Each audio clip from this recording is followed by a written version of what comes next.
You will hear a number of different recordings, and you will have to answer questions on what you hear. There will be time for you to read the instructions and questions, and you will have a chance to check your work. All the recordings will be played once only. The test is in 4 sections. At the end of the test, you will be given 10 minutes to transfer your answers to an answer sheet. Now turn to Section 1. Section 1. You will hear a conversation between a bank clerk called Jeanette and a man who is asking for information on investing money. First, you have some time to look at questions 1 to 4.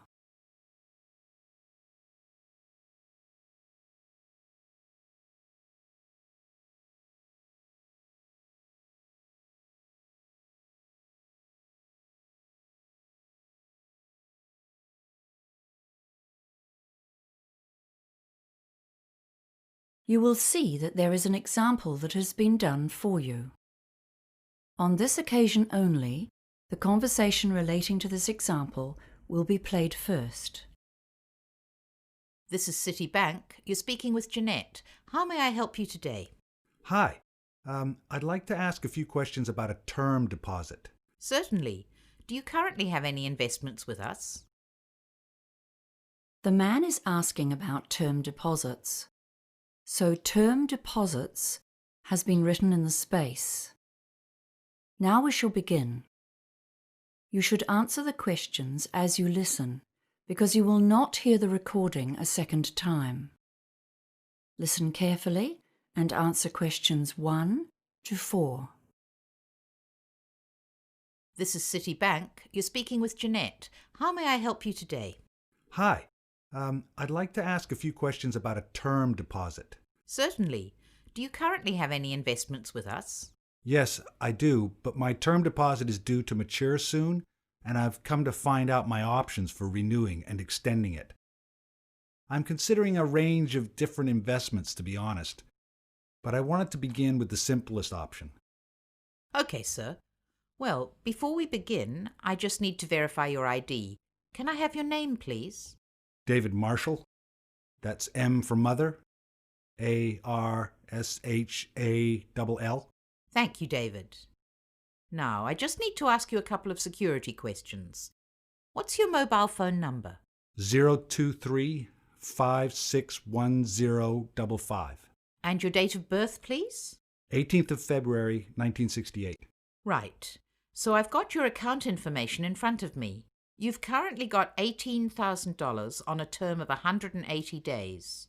That's at a rate of 3.45% per year or per annum. Okay, so what are my options? Can we start by looking at 1 and 2 year terms? We can do that.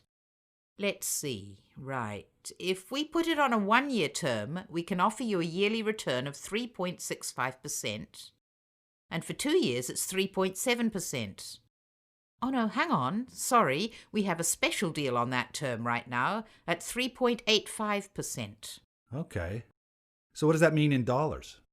Just one moment and I'll bring it up. Okay, so the total interest earned would be $657 for 1 year, and I'm just bringing up the 2-year figure for you. A 2-year term at 3.85% interest, that's a total of $1,412 interest on maturity. Right. That's about a $700 difference. Yes, a bit more actually. Okay. Oh, a friend of mine told me he gets his term deposit interest paid into his account every month. Do you have a monthly interest option? Yes, actually. We do offer that on term deposits, but only on investments of $20,000 or more. Before you hear the rest of the conversation, you have some time to look at questions 5 to 10.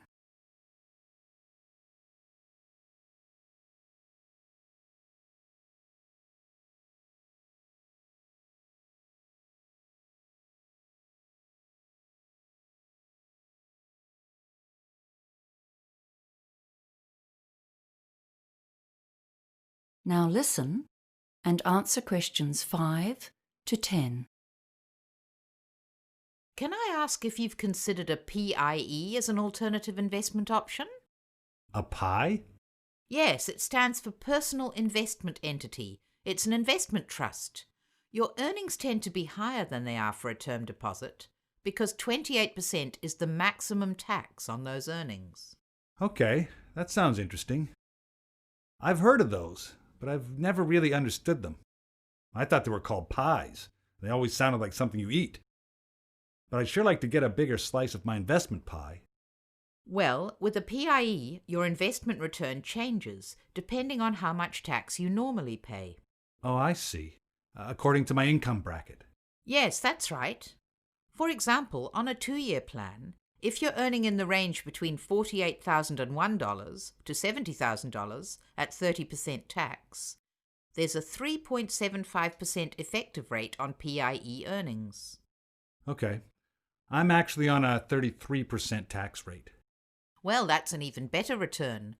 If you're earning between $70,001 and $120,000, the effective interest rate is higher too. So let's have a look for a 2-year investment. The rate actually goes up to 3.92%. Wow. Okay.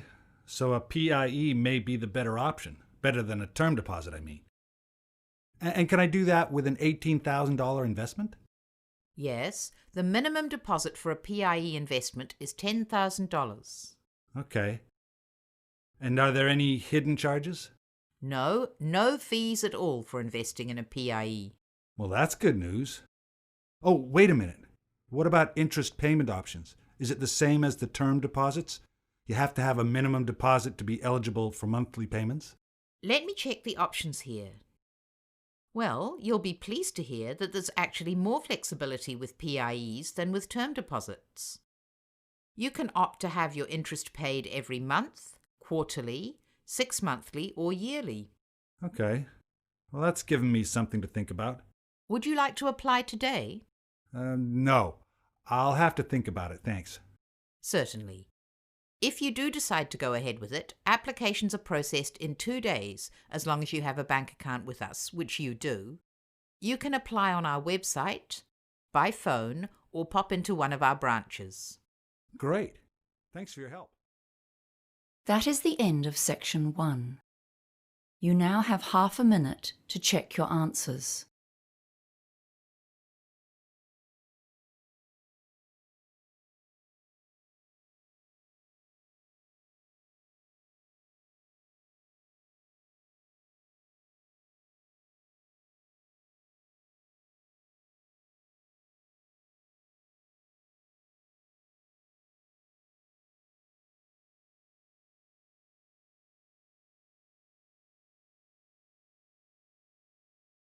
Now turn to section 2.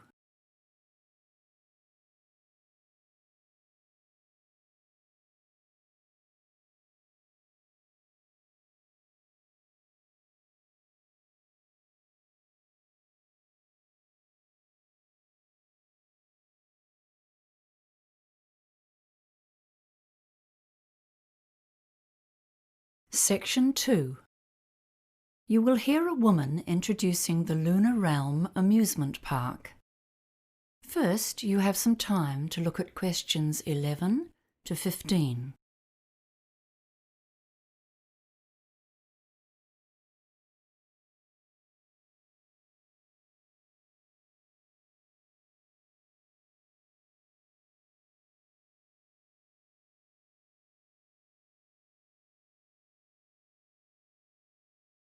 Now listen carefully and answer questions 11 to 15.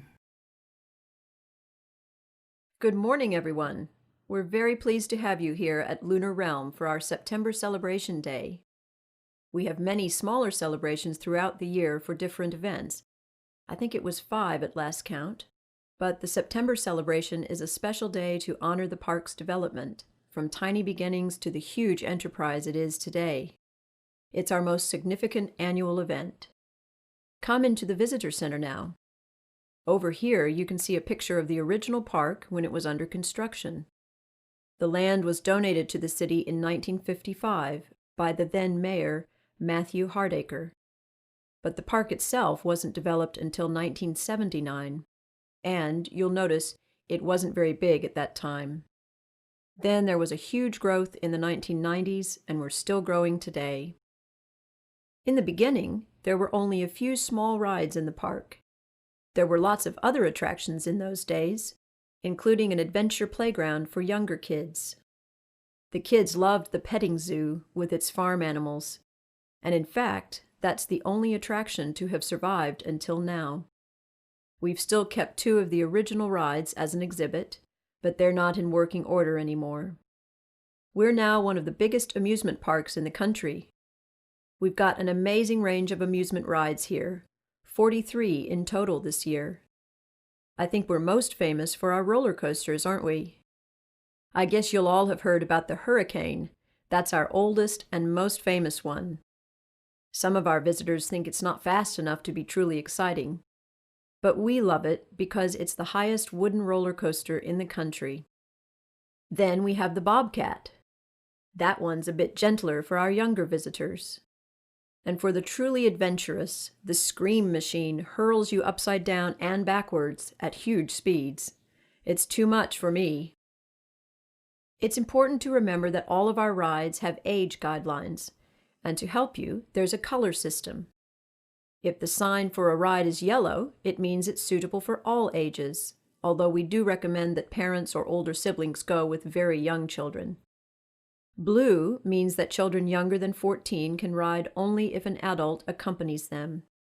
And black, well, this means that you must be at least 110 centimeters tall to ride, regardless of age. We should say that no rides are really suitable for children younger than 18 months, but we do have a special section for parents with babies. Before you hear the rest of the talk, you have some time to look at questions 16 to 20.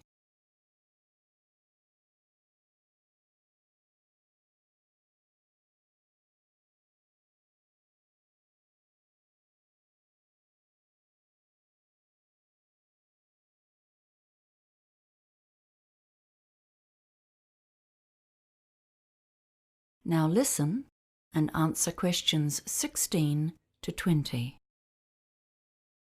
Now I'll tell you about the many options for food around the park. You can get a range of different cuisines, Italian, Chinese, and so on. All of that's in the food court in the center of the park. But there are lots of other places as well. If you want hamburgers, sandwiches, that sort of thing, you can find food stands everywhere. We pride ourselves on the quality of our food, and all of our vendors use fresh, healthy ingredients from local farms. Don't forget the special events we've planned for the anniversary celebration. There are 2 main events today, and they're both free. The first is the afternoon parade. It kicks off at noon, so arrive a bit early if you want a good view. The best place to see it is along the main street. It's all organized by final year school students. You'll see some gymnastics and acrobatics, hear music from a marching band, and see some fantastic floats. The parade has become one of our feature events of the year. The second big event today is an evening concert, which takes place at our main amphitheater. The concert features singing and dancing, costumes and lights, and there's a different theme each year. This year the theme is Hollywood, and it's all about classic style and old films. The concert starts at 7 p.m., but try to arrive by 6:45. Now, I know you're all eager to get out there and have fun, but before you go, I'm just going to tell you some information about safety and security. If anyone needs medical attention, we have help available. You can see on this map that next to the visitor center, which is where we are now, of course, can you see this red dot? Yes, so that is one of our 10 first aid centers. If you get hurt, all you need to do is ask a member of staff to direct you towards the nearest one. And kids, remember, if something happens, you get lost, and you can't find your parents, please tell someone who works at the park. Just look for someone dressed in the Lunar Realm colors, and they will assist you. And for anyone who has a problem of any sort, you can come and talk to a member of our security team at any one of the many guard stations. Those are the blue dots here on the map. Don't forget to take a copy of the map. That is the end of section 2. You now have half a minute to check your answers.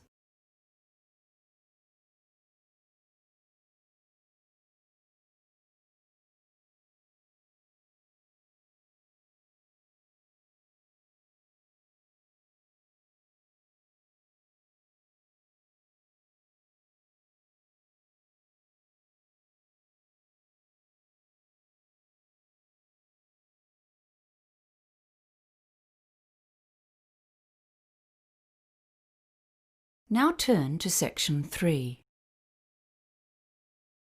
Section 3. You will hear a conversation between a peer tutor and an engineering student who needs help with a project. First, you have some time to look at questions 21 to 24.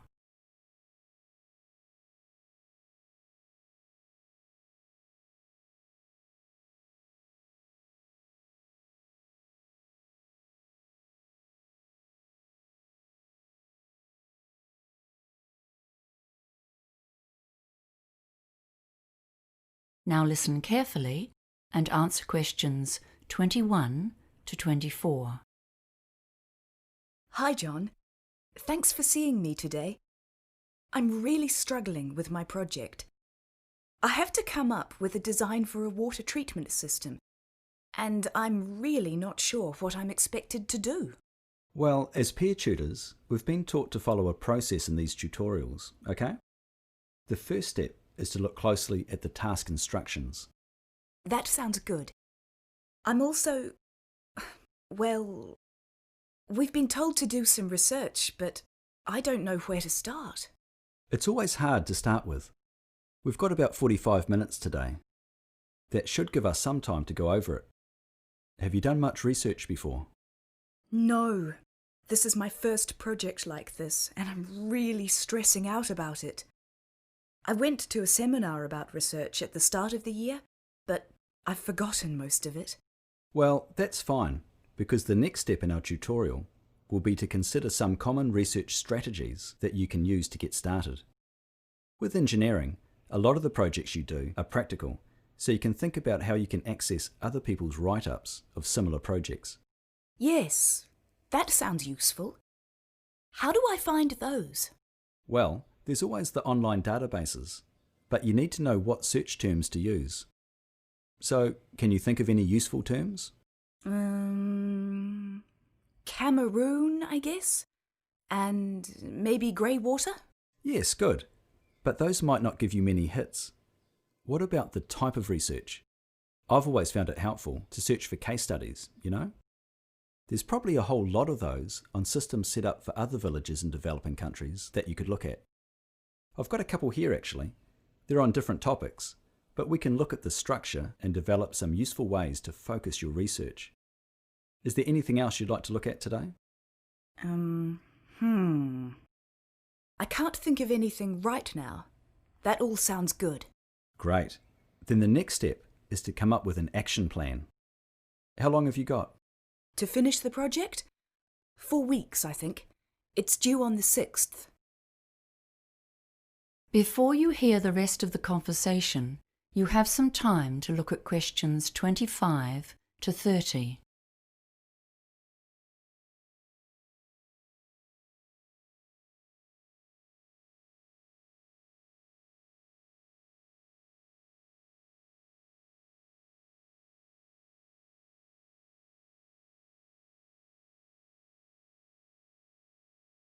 Now listen and answer questions 25 to 30. Right. Let's start with the project requirements then. You've got them there? Great. Let's see. Tell me what you understand about the task. So we need to create a system for grey water treatment so that we can minimise the strain on the overloaded water supply in a village in Cameroon. That's right.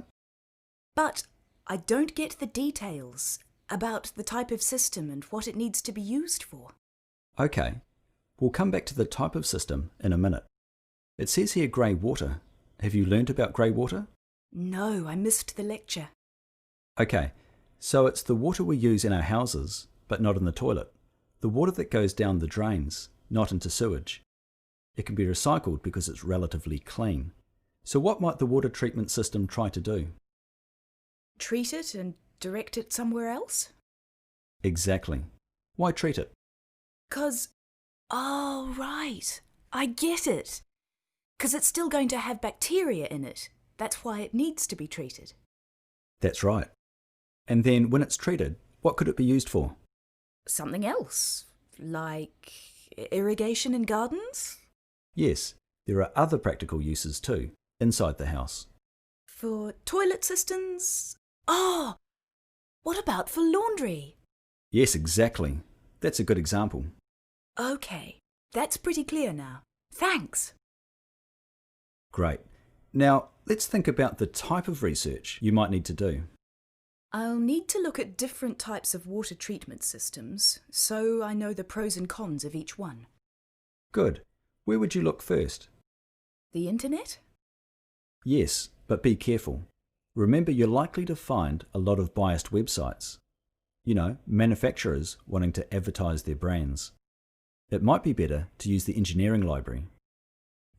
I'm not too confident about using the library, to be honest. It's so hard finding the right resources. It's often about choosing the best search terms to put into the catalogue search field. Yeah, I try to do that. Like water treatment? That might be too broad. Grey water treatment systems? That's more like it. And you'll need to search for systems designed for residential, not commercial use. There's a big difference. I usually end up borrowing a massive pile of books, then get home and find they're useless. Try reading through the contents before you take them out. Flick through to relevant sections. Often it helps to read parts, not all the way through, but... Just to get the main idea. That's right. Oh, and I see this as an EWB project. Have you seen the website? It might have some exemplars of the winning designs from last year's competition.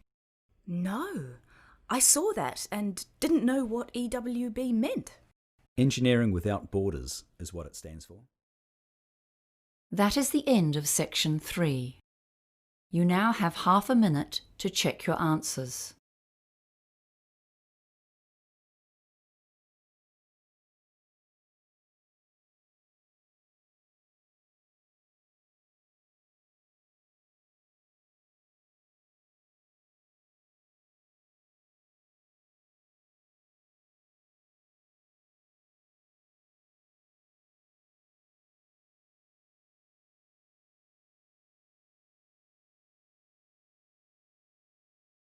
Now turn to section 4.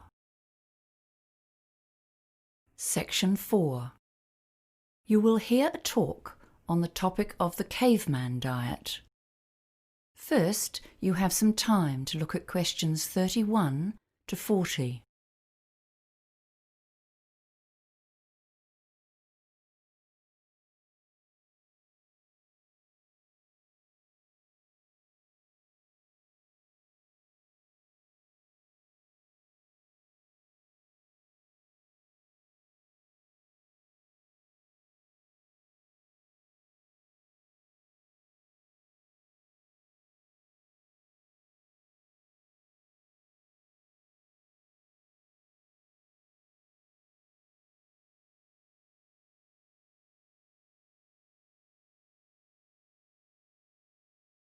Now listen carefully and answer questions 31 to 40. Hello everyone. Do you use the internet?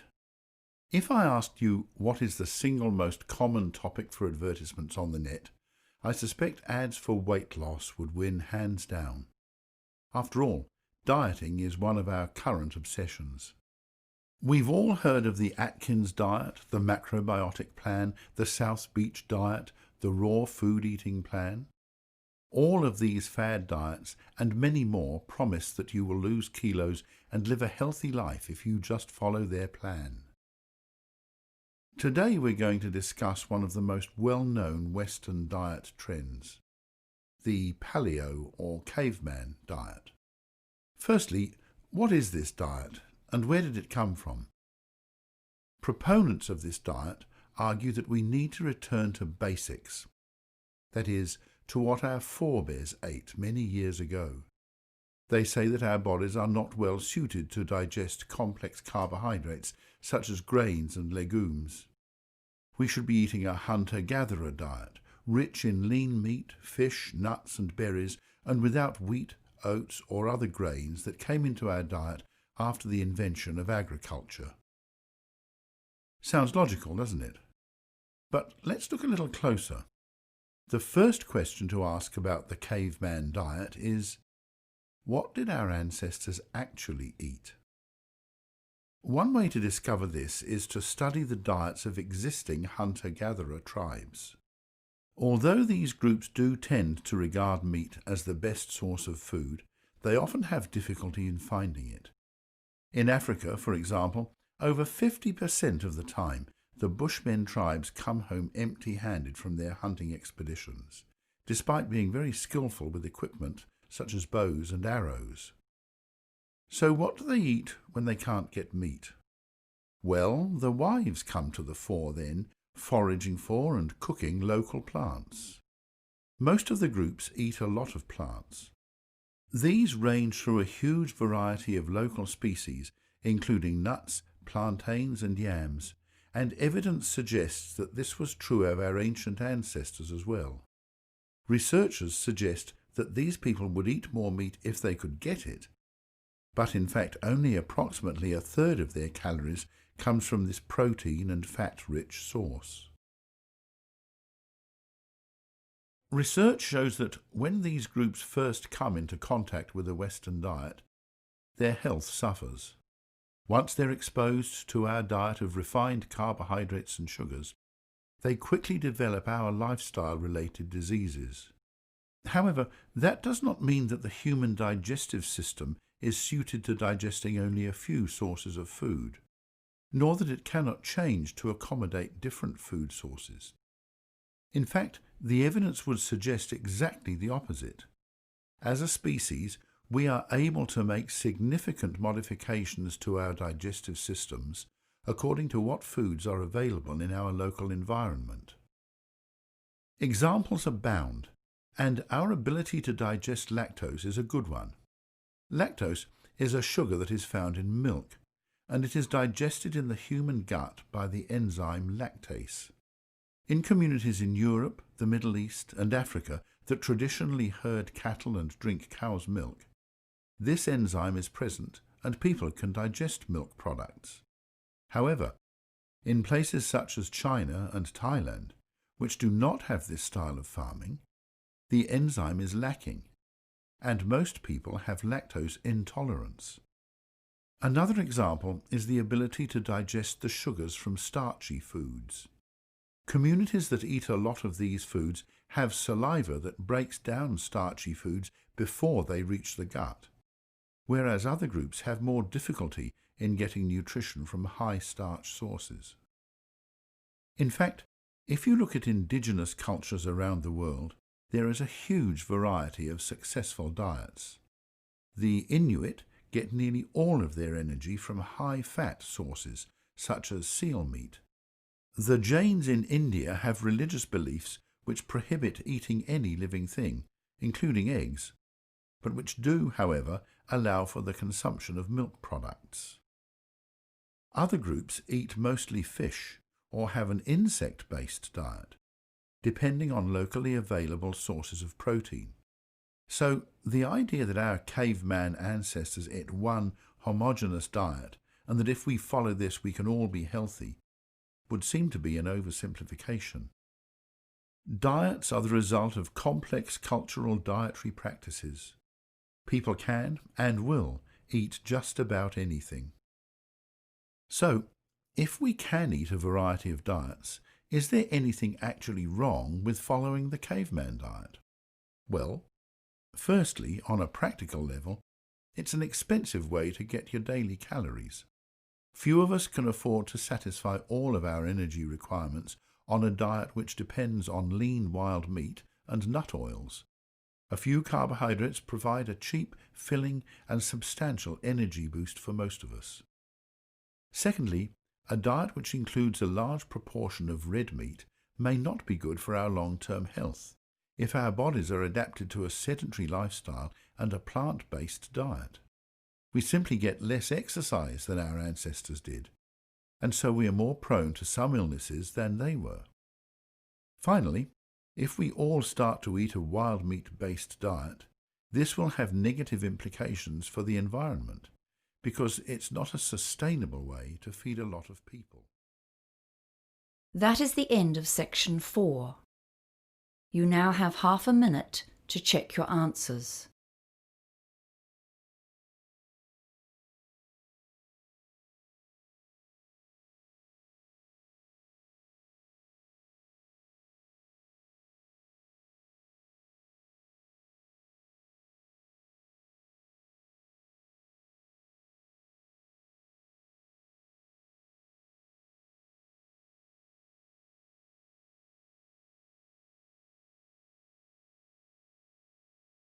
That is the end of the listening.